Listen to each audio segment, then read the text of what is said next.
સોમવારે દિલ્હી ચલો આંદોલનમાં ભાગ લેનારા ખેડૂત નેતાઓએ સરકારી એજન્સીઓ દ્વારા કઠોળ મકાઈ અને કપાસની લઘુત્તમ ટેકાના ભાવે 5 વર્ષ માટે ખરીદી કરવાના કેન્દ્રના પ્રસ્તાવને ફગાવી દીધો હતો કે જેની સાથે જ ખેડૂતોએ બુધવારે રાષ્ટ્રીય રાજધાની તરફ કૂચ કરવાની જાહેરાત કરી હોવાનું સામે આવ્યું છે। ખેડૂત સંગઠનોએ સોમવારે મોડી સાંજે શંભુ બોર્ડર પર પ્રેસ કોન્ફરન્સ યોજીને કેન્દ્રના પ્રસ્તાવને ફગાવી દીધો। તેમની ભાવિ વ્યૂહ રચના જણાવી હતી। ખેડૂત નેતા જગજીતસિંહ દલ્લેવાલે શંભુ બોર્ડર પર પ્રેસ કોન્ફરન્સ કરીને પંજાબની ભગવંત માન સરકાર પર પણ સવાલ ઉઠાવ્યા। સાથે જ બોર્ડર પર ખેડૂતો સાથે જે રીતે વર્તન કરવામાં આવ્યું તે દયનીય હોવાનું જણાવ્યું। સાથે જ કિસાન મજદૂર મોરચાના નેતા સરવનસિંહ પંઢેરે 21 ફેબ્રુઆરીના રોજ સવારે 11 વાગે શાંતિપૂર્ણ રીતે દિલ્હી તરફ કૂચ કરવાની માહિતી પણ આપી હતી। सत श्री अकाल, वाहिगुरू जी का खालसा, वाहिगुरू जी की फतेह। आप सबको बड़ी इंतजार थी कि प्रपोजल आई है उसके ऊपर क्या किया है, क्या उसके बारे में कुछ तरह तरह के विचार चल रहे थे। कोई कुछ बोल रहा था, कोई कुछ बोल रहा था, लेकिन ये दोनों फोरमों की अब चर्चा होने के बाद ये फैसला लिया गया है कि जो सरकार ने प्रपोजल दिया है उस प्रपोजल की अगर उसे नाप तोल किया जाए तो उसमें कुछ नजर नहीं आ रहा। अगर इसको ध्यान से देखेंगे तो माननीय मंत्री जी कल ये बता रहे थे कि सरकार अगर एमएसपी की गारंटी दालों के ऊपर देती है तो हमारा 1.5 लाख करोड़ रुपया हमारी जेब से खर्च होगा, हमारे बजट के ऊपर वेट पड़ेगा। और इसी के बराबर एक खेती माहर साउथ का प्रकाश कामारेड्डी जी के अनुसार केवल 1,75,000 करोड़ रुपया अगर सभी फसलों के ऊपर एमएसपी दी जाती है तो 1,75,000 करोड़ रुपए के अंदर वो काम चल सकता है। तो फिर अगर सरकार इतने पैसा लगा भी रही है तो ये 2-3 फसलों का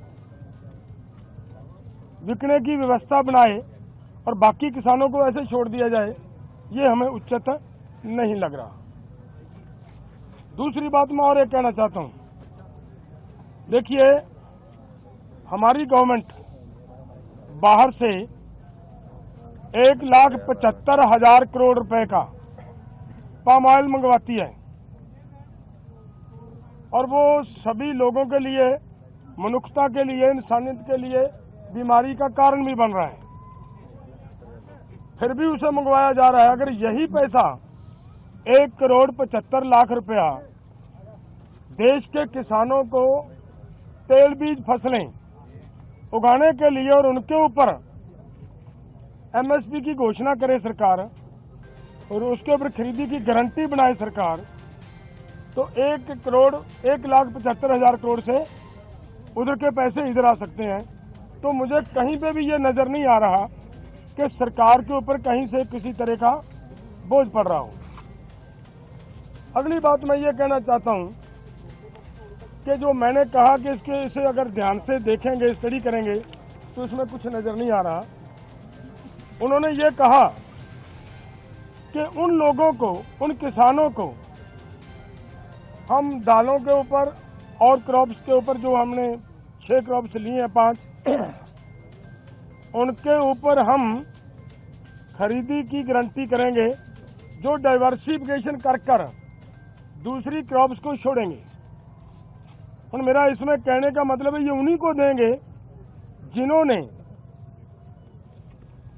धान को छोड़कर मूंग को लगाया होगा। अगर जिन्होंने धान को छोड़कर मूंग को नहीं लगाया, अपने आप नेचुरल मूंग की बिजाई कर रहा है, उसकी खरीदी नहीं होगी। तो इसलिए इन सभी बातों से ये निकल कर आता है कि इसमें से कुछ किसानों को लाभ होने वाला नहीं है।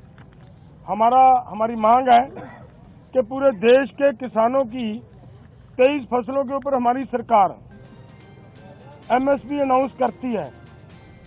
जो 23 फसलों के ऊपर एमएसपी की अनाउंसमेंट होती है वो इन्हीं के ही सीएससीपी की सिफारिशों के ऊपर होती है। और जब वो देती है सरकार हमें CACP के अनुसार MSP का मतलब होता है मिनिमम सपोर्ट प्राइस को और गहनता से उसकी परचोल करोगे तो उसका मतलब ये होता है कि कम से कम आपको जिंदा रखने के लिए, आपको स्टैंड रखने के लिए एक सपोर्ट दी जा रही है। आपके लिए कोई भी उसमें इनकम देने वाली चीज कोई नहीं है उसमें, और वो भी देते हैं जब, और उसके ऊपर भी सारी फसलों की अगर हम ये मांगते हैं कि जितनी आप कम से कम भी दे रहे हो भाई, उतनी तो बिक जाए हमारी, उस रेट पे तो बिक जाए, और उसके लिए भी वो गारंटी का कानून ना दें, तो इसका मतलब देश का किसान इसी तरह लूटता जा रहे, तो वो हमें स्वीकार नहीं है। इसलिए इन सभी तथ्यों के हिसाब से हम दोनों फोरमों ने आज बैठकर चर्चा करने के बाद ये फैसला लिया है कि ये जो प्रपोजल आई है, ये प्रपोजल किसानों के पक्ष की नहीं है, किसानों के हित की नहीं है, और इसके अनुसार हम इस प्रपोजल को रद्द करते हैं। और अगला कदम क्या है? कल सुबह क्या होने वाला है? बिल्कुल पीसफुली ढंग नाल 21 तरीक ਨੂੰ 11 ਵਜੇ ਆਪਾਂ ਦਿੱਲੀ ਵੱਲ ਨੂੰ ਮੂਵ ਕਰਾਂਗੇ। Bureau report CN24 news. હવે જુઓ દેશ દુનિયાની તમામ ખબરો તમારી આંગળીના ટેરવે। ઉઠાવો મોબાઈલ અને ગૂગલ પ્લે સ્ટોર પરથી ડાઉનલોડ કરો અમારી CN24 ન્યૂઝ મોબાઈલ એપ।